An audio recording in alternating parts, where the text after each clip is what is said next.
Hello guys, for today's video, ayan, nakita niyo naman kung ano niluto nating gulay. Ito ay tinatawag na lumpiang hubad.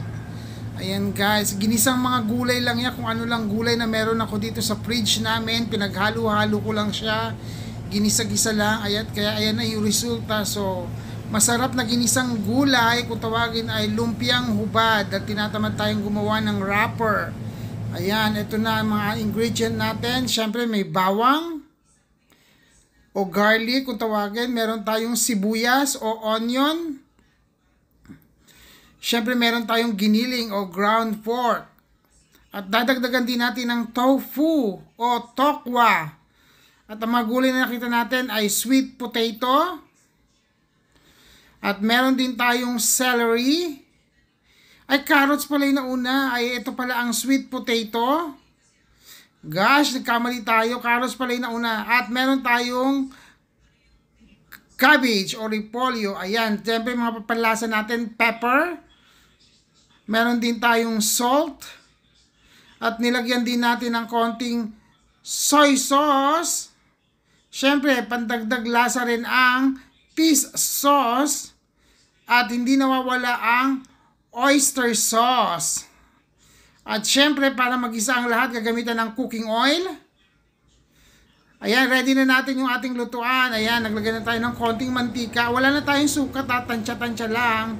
Ayan, nilagay na natin ang mantika. Sa high heat tayo, guys. Ayan, so high heat. Ayan, ipipil natin kung mainit na yung mantika. Dahil kung mainit na yung mantika, magsisimula na tayo mag-isa. Oops! Ito pala ang lahat ng ating mga ayan yung carrots pala yan kanina. Ayan lahat ng ating mga ingredient. At ang ating mga pampalasa nilagay na rin natin para madali natin makuha mamaya pag magluluto na tayo. Ayan na silang lahat. Ayan, habang mainit na mantika, nilagay na natin ang sibuyas. Antayin lang natin maging translucent o medyo luto ng sibuyas. Saka natin isasahog ang ating pangalawang ingredient. Walang iba kundi ang garlic. Hindi ko na makalimutan, guys. Lulutuin lang natin silang mabuti at para lumabas ang kanilang lasa. Ayan.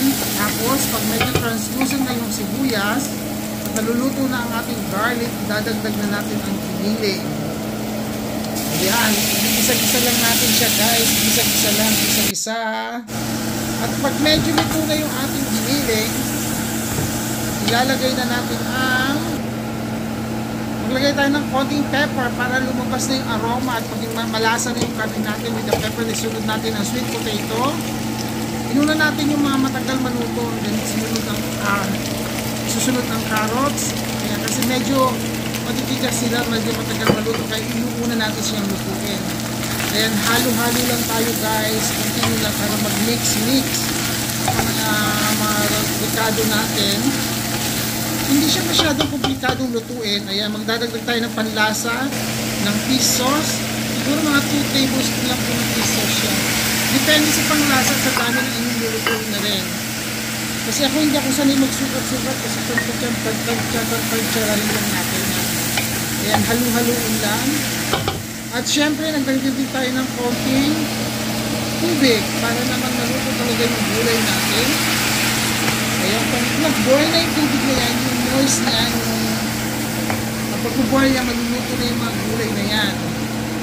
So, ayan, halo-halo lang. Ang sikreto ng pagluluto ay yung mga halo-halo.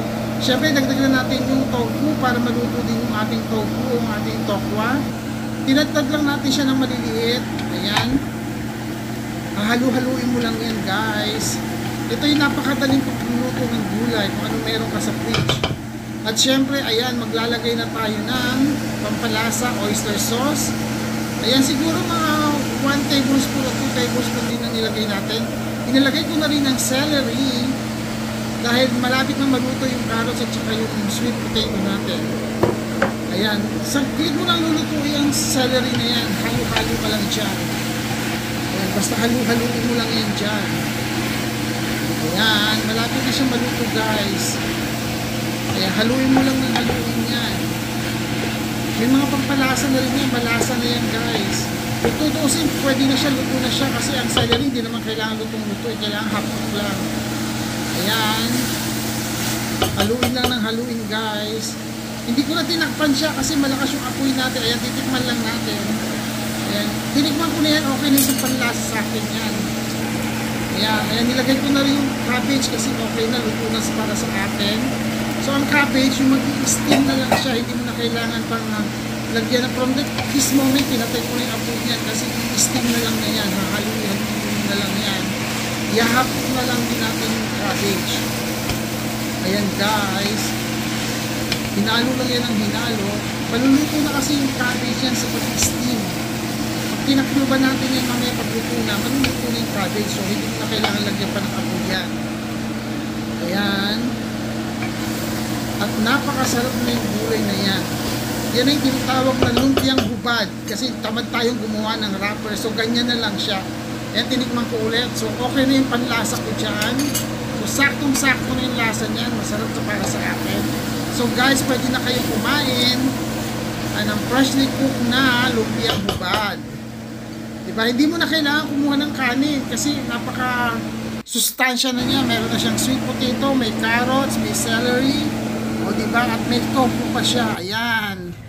Ayan ay steaming hot na masarap na lumpiang hubad. Hindi pa ako gumagawa ng sauce, guys. Tinatamad pa ako.